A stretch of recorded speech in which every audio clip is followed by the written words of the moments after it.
Good morning. It is Friday, November 1st. We're done with October. October is done. Bye-bye. See you, Felicia. Although I will tell you, the flight attendant or the counter representative who helped me when I missed my flight on Monday with Delta, her name was Felicia. And I swore I would never say bye, Felicia, again. So that's just my thing. Now, a couple of things first to start out with. You're seeing the cues on the chart here, but I will tell you, I did my Seeking Alpha Morning Breakfast podcast interview yesterday. I am like Will Ferrell. If you have ever seen the movie Old School, where he debates James Carville and he says something about nuclear power and then says, "What did I just say? I blacked out." That was me. So I have no freaking clue. I deleted my notes. I don't know exactly what I said. She said it was good. We'll see what happens when it comes out. I will let you know where it is. They told me that they're going to create a transcript and start pushing it out like next week. And I think it's on several podcasts. I don't know, but they might have it just over the weekend. The other thing that I had last night, Dan Ushman, he is the CEO of Trendspider. And Trendspider is rolling out, and he's been teasing this for a while. He is rolling out new AI features. I had a demo of it last night. They're going to soft launch it next week. For any Trendspider subscriber, it's going to be right here next to the custom indicator editor. He said, use it, try and break it. It's amazing. Okay? Amazing. So essentially the overview of it is you can take the AI and train it on any market conditions that you like. So you can take the bear market of 2022.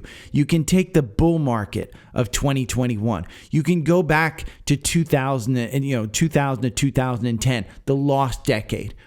And you can take it, train it on a strategy, meaning my 4-hour algorithm, and say, how does this work during this time with these stocks? Okay? It will find stocks that maybe it works better. This is all part of the new stuff, and it's very new, so it's not going to work exactly like this. Again, it's a soft launch. But the highlight of this is just like the variance tester that tells you, hey, your strategy might work on this time frame better, and it might do better in this scenario. It will go through all of the indicators on Trendspider and say, these are the indicators you want to use for this strategy. Amazing. It's incredibly powerful. It will roll out to everybody as part of the soft launch. So he did say, and he did mention the costs, and anybody that's run a business with AWS knows this. The costs of the cloud are enormous for this type of computation. So they're going to roll it out to everybody as part of the soft launch. Don't be surprised if you're going to need to upgrade to actually use this.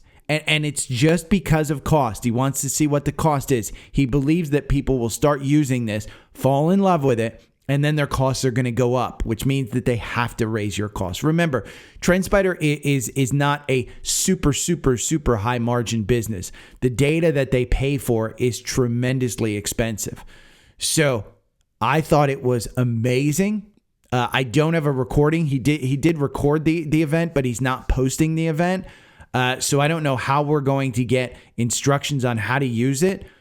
But for anybody that's using Trendspider, this is going to be the game changer. Okay, my 4-hour algorithm is great. I built it myself. But if I can load that into AI and it will tell me, oh my God, you can do that. Done.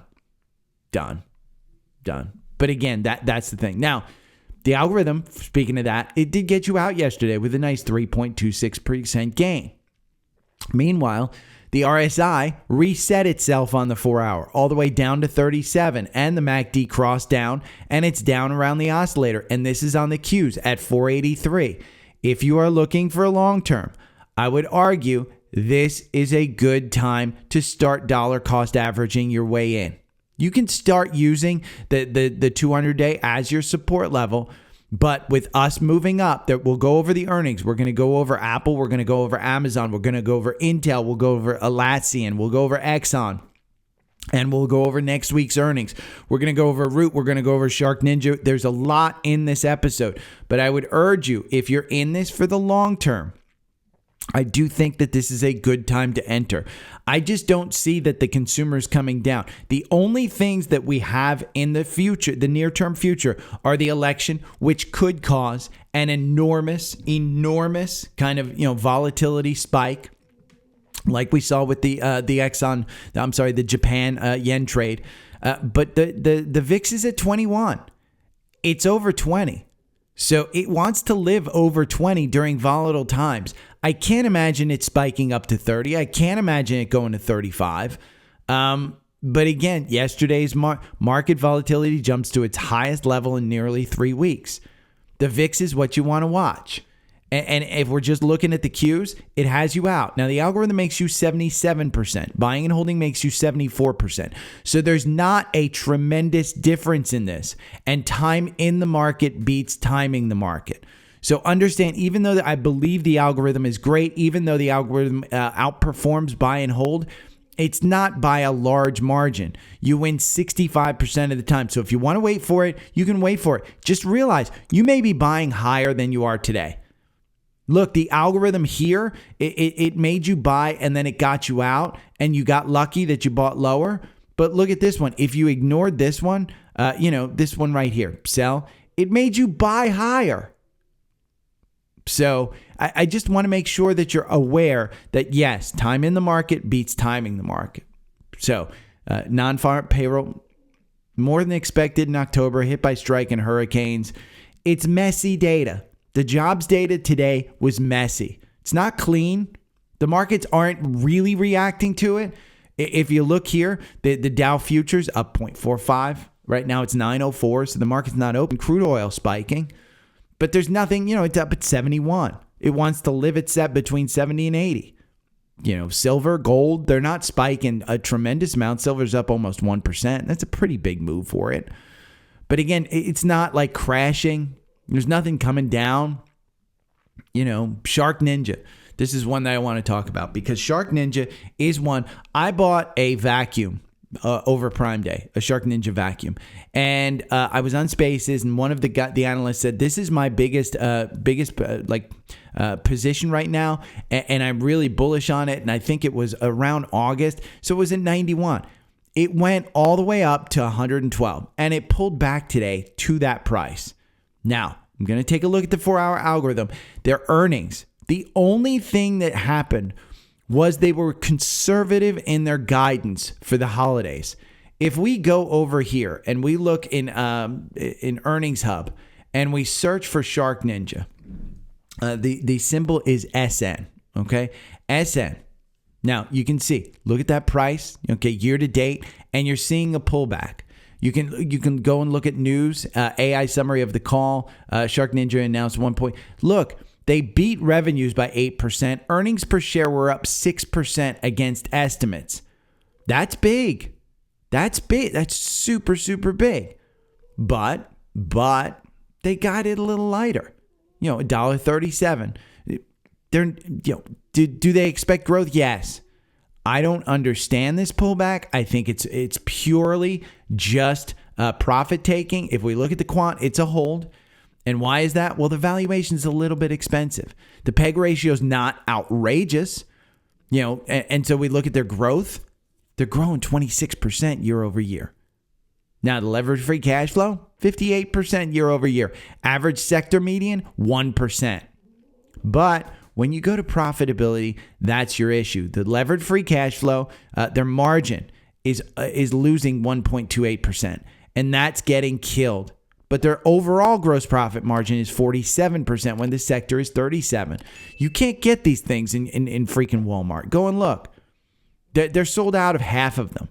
And you look at the 3-month performance, 6-month performance, 9-month performance, 1 year. Is it a little too hot? Well, look at the revisions because there's 10 earnings per share up, none down. Revenue, 7 up, none down. I think this one is an opportunity. So let's go and look at the algorithm. Let's see. Does the algorithm make you money? It makes you 61% versus buying and holding makes you 130%. We could probably load this one into AI and say, hey, how can I optimize this? And that's what Trendspider will bring you over the coming months. Right now, you just got to look at this. You win 64% of the time in this. You lose 36% of the time. So you're overall winning. Now, it got you out with a pretty big loss, and this is probably why. This is a 17% loss. It just got you out with a 27% gain. I would argue that 200-day is being used as support. I will be getting into this very, very soon. I like this name. I like it. There's nothing about this that I dislike. And I like this one. Now, another one from yesterday that we talked about, Root. This one was up at like 110%. What I want to show you is the after hours in this one, because this was while I was on the air yesterday. You saw it go up. While I was on the air at about 9 o'clock, somewhere in there, I said that 78 was going to be used. I said it's going to shoot up. It went from 78 all the way up to 111. 118. That's the next candle. You could have used just the confirmation of that 9-day to make money on this. While it's trading above it, you buy it and then you sell it as it gets back in and starts to pull back down. Do I expect this one to pop again today? Not like it did yesterday. I would expect that 78 to provide some type of resistance now. Because it would trade a couple of these candles, and these are 5-minute candles, just used it as resistance, and then boom, it went up. It never used it as support. So I would expect it to start making its way down again. And we're going to take off the after hours on this. But the algorithm got you in at $39.92. I would be happy with a $78 sale on this one. But I just wanted to point out yesterday, these are ones when they pop up like that, you can ride that wave if you're just looking to make money. If you're just an investor like me, this is just too expensive. It's too volatile. I would not get into this one. This was just one that I saw yesterday that, hey, it's going to pop up. It popped up. Now, let's talk about Apple, because this is, I'm going to talk my book here for a second. Apple dips after conservative outlook. Analysts see AI feature rollout key to quarter upside. It wasn't great. It wasn't a quarter where you're going to go, oh my God, this is an unbelievable company. You're down 1.56%. Now, this is going to probably trade between 222. It's 222.38. That's where the 200-day is. It's probably going to trade between 220 and 230. I can't imagine that this one doesn't go down. Their earnings per share beat by 0.39% and revenue beat by 2.5%. That's not good enough. Not at 30 times forward earnings. But it's Apple. It's Apple. I just don't see this one ripping 40% in a year anytime soon. So understand, I'm still holding this stock. I'm not getting rid of it. But I probably will trim it in my tax advantaged accounts, my IRA and my Roth. I will probably rip that one back a little bit and get the Band-Aid off, just because, again, iPhone, it went up, but nothing great. Remember, the Apple Intelligence stuff hasn't really rolled out. And I heard a great thing. So remember, Google is actually monetizing their AI. And so I like that. And so Google, it's going to stay at that 170 level, maybe pop to 180, go back to its all-time highs at 190. We don't know, but I think that one is a hold as well. They're going to get killed from the AI from ChatGPT doing search AI. But it is what it is. That one I have hope that they're actually monetizing it. Apple's not monetizing AI the way that everybody else is. They're actually going to give away their AI, but you're going to be required to upgrade your hardware, and that includes your MacBook, that includes your iPad, that includes everything. More than likely, it's going to include the Apple Watch at some point in time. More than likely, they're going to put Apple Intelligence onto your AirPods. More than likely, you're going to need to upgrade your iPhone because most people aren't on the 15 or the 16. So in order to get those features, you're going to need to upgrade. And that's the way they're monetizing their AI. It's not through just a monthly subscription, because to bring it all back in, we saw Microsoft is not doing a very good job of getting subscriptions. So the difference is going to be, okay, if you're going to play in this big cap tech world, Where are you going to put your money and how are you going to do it? I would argue most people would be better off in the Qs. Because if you're not looking at these kinds of things on a daily basis and you're pulling the stuff back and you're managing your portfolio, it's very hard to beat the Qs. And so you just sit there in the Qs and be happy. Maybe XLK is your second ETF if you want that large cap space. But I just don't see Apple. Didn't wow me yesterday to the point where I see this one going up 40%. Now, the algorithm, it makes you 39.2% versus buy and hold makes you 50.9%. In a name like Apple, I am perfectly happy making 40% by trading it, but I'm more than happy, even happier at staying in at 50%, gain over the last 24 months. But do I think over the next 24 months, we see another 50%? That's going to be a hard sell. It's going to be a hard sell for me because I don't see a killer app right now that is going to bring people to upgrade.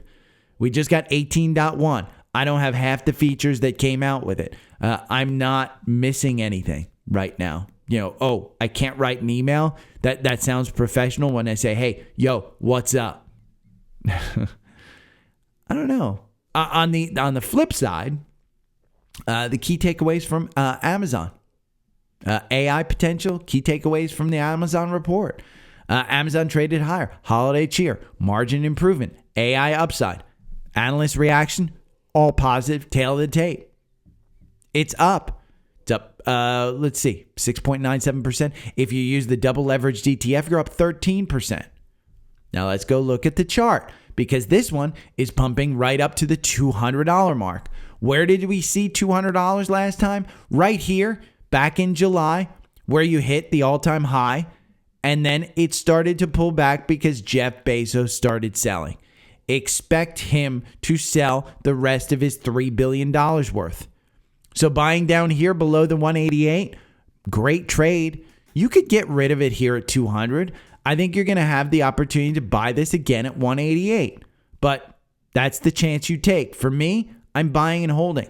The algorithm makes you 42% versus buy and hold makes you 60%. You win on this one 46% of the time. It's only 24 positions. Yeah, it seems like a lot here, but that's because you're trading within a range. And so it will get you in and out. Your average win is 8%. So it still makes you money, and I still like this one. And look at the weekly chart. When we look at this, I think you're going to start using this one as resistance if we get above 200. But again, Bezzos is going to have to start selling. He's told you he's going to sell.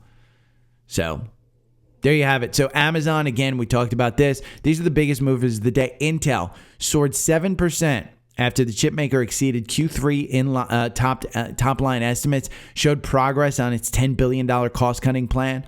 Giant reported $2.8 billion in restructuring charge. This is all show. I do not suggest you all of a sudden load into Intel just because they beat on this one quarter. You're going to need more quarters like this in order to continue to beat. Now, if you're in this one, I would probably take the pop as a good sign. You're at 22.97. Where's 22.97? It's not that much higher than where you are now. It's 6%. Seems like it's high, but take a look at this chart. Look at the weekly chart. What do you want to be in this one for? I mean, the turnaround, because that MACD is super low, it might have some upside, but I would expect this trend to continue. It's just a shit show of a company. It's one of the biggest movers, but I just don't like it. Now, what I do like is Atlassian. This is a software company. Surged more than 20% after the company exceeded full quarter estimates and provided an upbeat outlook for Q2. Just huge. And if you want to see this one in the algorithm, and again, I'm flipping back and forth between Seeking Alpha and Trendspider, but look at this one. It got you in at 166. Where are you in the pre-market? 231. And guess what? We talk about old man gaps with shorts at the pool in the summer. Look at the gap fill. Where's it going to? 253. You're starting to fill that gap up there. It's an earnings gap down. Okay. And you've quickly, after you got that golden cross on team, this is on our watch list. I believe it's on our watch list. Yep. It's on the watch list. You knew if you had Trendspider to buy this at 166, you knew You knew to buy this at 166, and you can see, unlike Intel, we haven't exactly, we've broken that downtrend, and we're starting this uptrend. And you're trading at 231. Where's the 200-day on this one, on this weekly? It's at 225. Is that going to turn from resistance into support? I think so. Again, that upbeat outlook. This is a fantastic, fantastic software. Again, the MACD not extended. The RSI at 57. Nothing crazy about this one, at the current time. But that gap up there, I'd wait a couple of days if you're in this. But again, if you want Trendspider, this is in the watch list. You can scan against it. Everything is there. Go over to the Linktree, linktr.ee/daily stock pick. Use that top thing, that top link right there. It takes you to Trendspider, and you can sign up. Okay, $53 a month, $642 a year, and you can sign up. What you do is once you use that link and you sign up, you email me. Okay, the Linktree. My email's up here in the upper right. Email me. And I will email you back the 4-hour algorithm, 65-minute algorithm, the daily stock pick watch list, and the scanner that I use to find bullish stocks. It's that simple. I mean, it's not that hard to use my system. And that's what I went over Seeking Alpha with. My system isn't like, I don't have anything hidden. I'm not selling you a course. I'm simply saying sign up and pay for the tools that I used to pay for when I developed this. And it wasn't like, I had this my entire life. I developed this around COVID, and you'll hear in the Seeking Alpha podcast. But it's a very simple system. It's not hard. Now, biggest loser, BJ's Restaurant. Who's walking into BJ's? I don't get that one. 6% higher. Eats, EATS, Brinker International. It's an alpha pick. It's a far, let me say, EAT. There's no S. EAT, Brinker International. This is an alpha pick.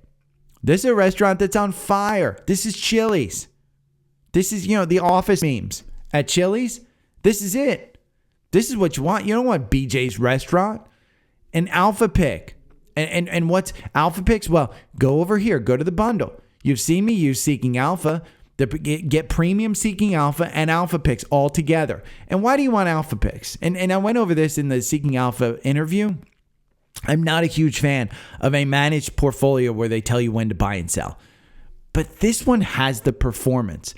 Don't go with Jim Cramer, who doesn't beat the S&P in his investment club. Go with alpha picks, 155% versus the S&P. They put it out there. They just throw it out there to you. They say, hey, during the same time when the S&P was up 53%, our portfolio was up 155%. And it's not hard. They're not trading every day. They buy on the 1st and the 15th. The key point is they tell you when to sell. And it's data driven. There are rules around the portfolio. It is 100% data driven on stocks. And so last week, I put $50,000 into this. I believe I'm up. I don't know. I was using this. There's a few ways you can do it. You can do it the way I was doing it, which was, I don't like that stock. Or, I'm not going to buy it. And then I saw these things going up 10, 15, 20%. And I was like, oh, why didn't I buy it? I got FOMO.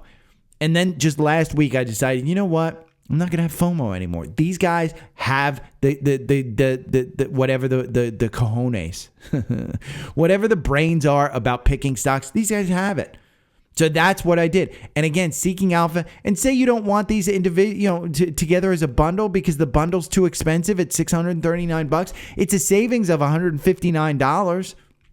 But say you don't want it. Use my separate links. The separate links are here too. I can save you $30 and you get a free 7-day trial of premium.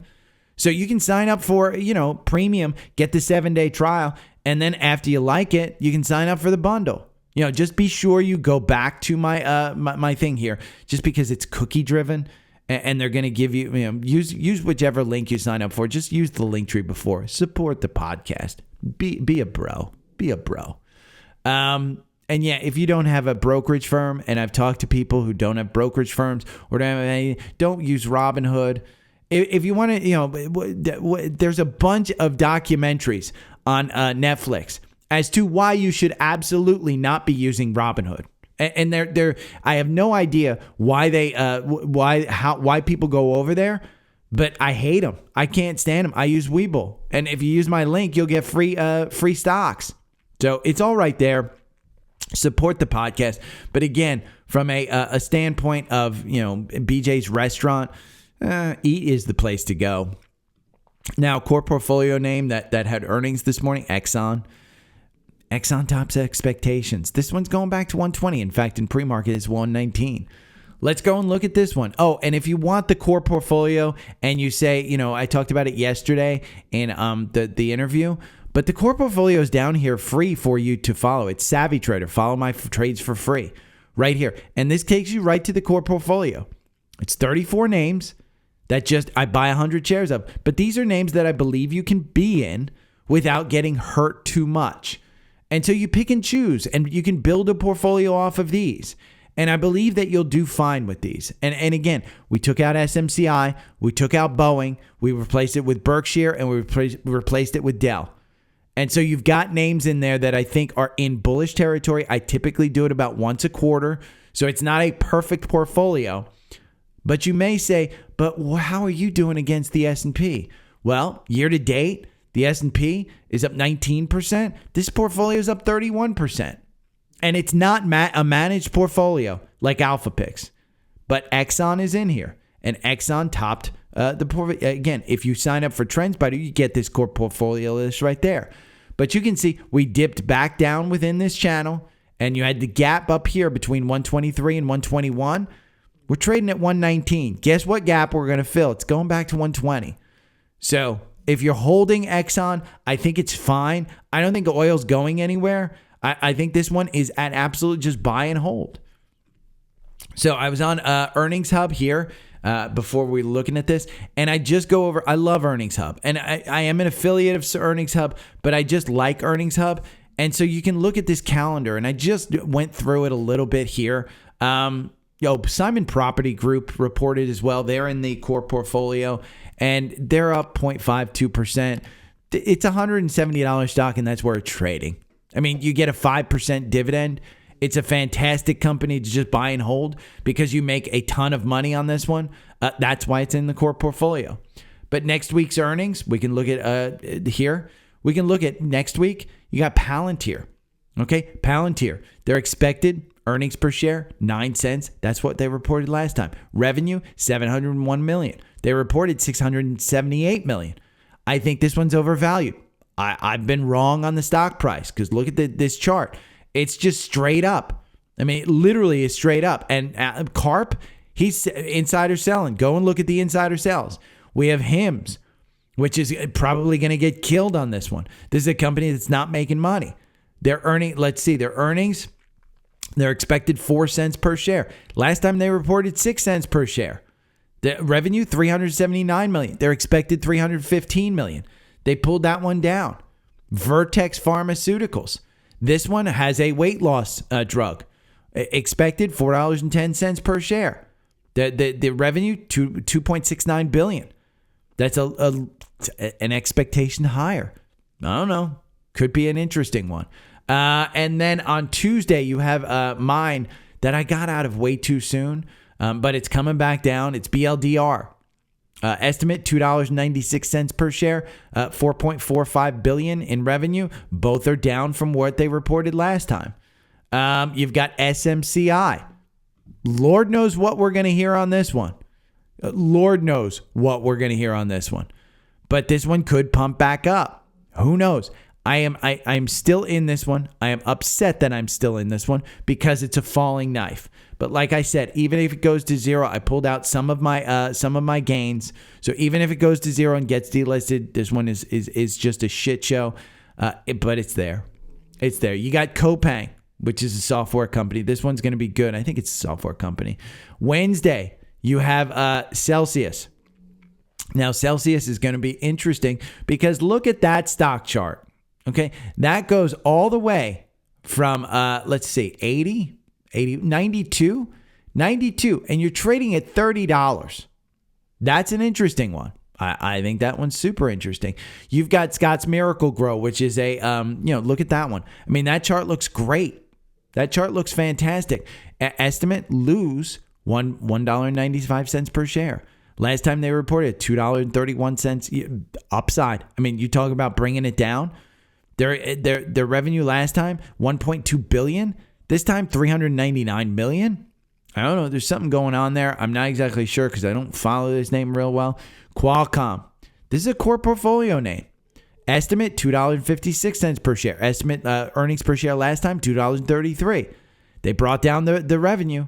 So I've got a list of all of these names that you might be interested in. Thursday, we have one that I wanted to point out that's not in the core portfolio, but I did a bunch of shopping there. It's Under Armour. I liked Under Armour. And I got to tell you, their app to buy stuff, it's fantastic. The only problem that I have with Under Armour is that they give you these fucking coupons and then you can't use them. We got Vistra on Thursday morning. This is one that could be crazy because remember, this is the year-to-date S&P top gainer. Look at this chart. That's the S&P top gainer. Year-to-date, you started the year at 25, 26, looks like 38. You're at $124, 224% for an effing utility. That's a crazy one. So earnings next week, going to be crazy, going to be fun, whatever. John Newhall from Spotify, social request, asked me to look at QBTS. And he put in some words. So let me read exactly what the words are. I bought IONQ, but saw some news on QBTS from Bar Chart. Beneficial to have additional exposure to the quantum market, ? Love the show. I look back and realize all my mistakes and tradings and decisions I made and all the successes have been from following your advice. So much for being a douche on the internet. Let's go Big Blue. Yes, Big Blue sucks.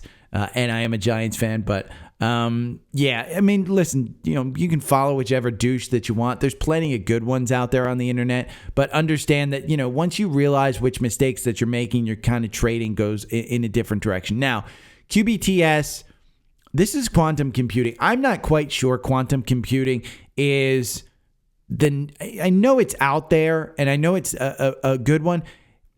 I don't know that quantum computing is we need it for AI. And AI is going to take a jump when quantum computing is actually done. But you're so early in the game. It's like investing in full self-driving in 1920 because the cars just came out. I mean, you're just so early in quantum computing. And that's where I worry. I think you could trade this one. I don't even know if there's QBTS. Let's see. And D-Wave. Let's look at some of the fundamentals. It's a hold from the quant. And it's because it's not making money. It's just not making money. I got to reload this page. The chart's not loading up. There we go. Year to date. Seeking Alpha is messing up. It's 9:30. That's why it just opened up. But valuation, they're not making money. Growth, 37%. Great. But the profitability, I mean, it's the money part. It's the money part. And you very well may get diluted. 10% short interest. IONQ, in my mind, it's the big one. It's the one that's out there that a lot of people trade. Its short interest is 19%. I don't think you want to put all your eggs in one basket in an industry that's not making money. So I wouldn't even have 1% of my total portfolio into this.